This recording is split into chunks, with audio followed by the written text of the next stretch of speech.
Bismillah ar-Rahman ar-Rahim. Assalamu alaikum everyone. Bismillah ar-Rahman ar-Rahim. Salatu salam ala khatam al-anbiya Sayyidina Muhammad wa ala alihi wa ashabihi ajma'een. Sulaim, companion of the Prophet sallallahu alaihi wasallam, a woman of great belief, a woman who first was married to a non-believer. She endured ridicule and abuse at his hands.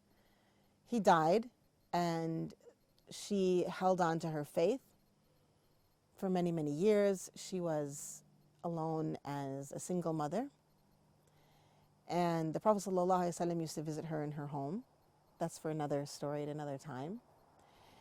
And later on, the story that most people tell about Sulaim is the story that I want to tell now. Because I want you to understand this story, and I want you to understand who she was and what that means for you in your life. Sulaim was poverty-stricken, and Abu Talha was a disbeliever who wanted to marry her.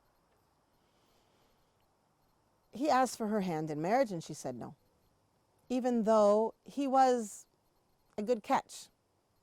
He was someone that the narration says he was someone that anyone would want to marry. He had money. He had all of those aspects of that a woman of her place in society and class and economic status especially would want. But he was not a Muslim, so he was not a believer, so she said no.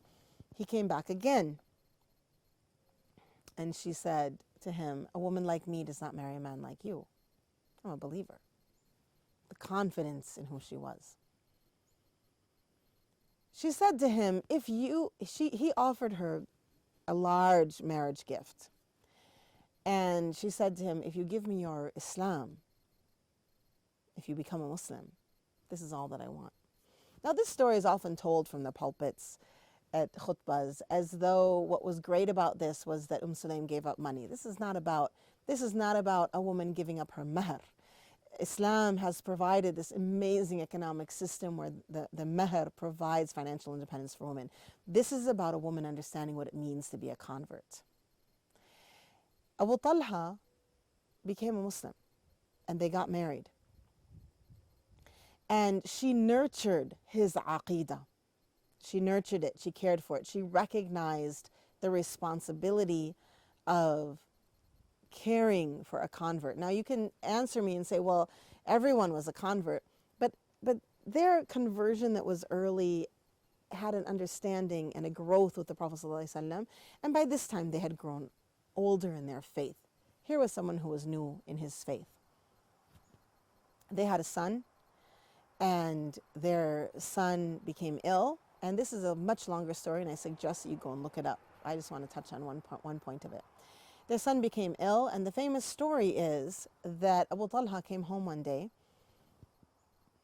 The famous story is that the son died, and Abu Talha came home one day and asked about his son. Sulaim answered, he is resting better than he ever has.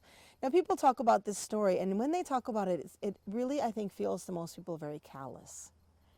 Because why didn't she tell him about the son that died? Why not? But if we look at this from the point of aqeedah and the point of belief, and her recognizing his faith and what he needed to hear, she said to him then the next day, oh, my husband, imagine, so she's telling him a story. Imagine a neighbor who borrowed something from someone, and then when that neighbor came to take it back, they said no. Well, this is horrible. What kind of a person would do that? She appealed to what was already part of his moral fabric and what he already believed and what he believed to be right and true and good. And she said, and we are in this same situation where, because we all belong to Allah subhanahu wa ta'ala, so Allah had taken their son away. So she broke the news to him in this way and saved his faith, cared more about his faith than her own emotions. And the Prophet ﷺ made dua for them as a result of made dua for her and for them as a result of her, this incredible sacrifice of self, this incredible sacrifice of her own emotions for her husband's aqeedah. And they had another son, and mashallah, he became a great scholar of Islam. They had more than one, but this from this particular time of their life. The lesson here to learn to take with you is, can you care more about someone else's faith than your own emotional needs right now? Can you care more about the people in your community, the people, your family, than your own emotional needs right now? If you can, you are walking well on this road.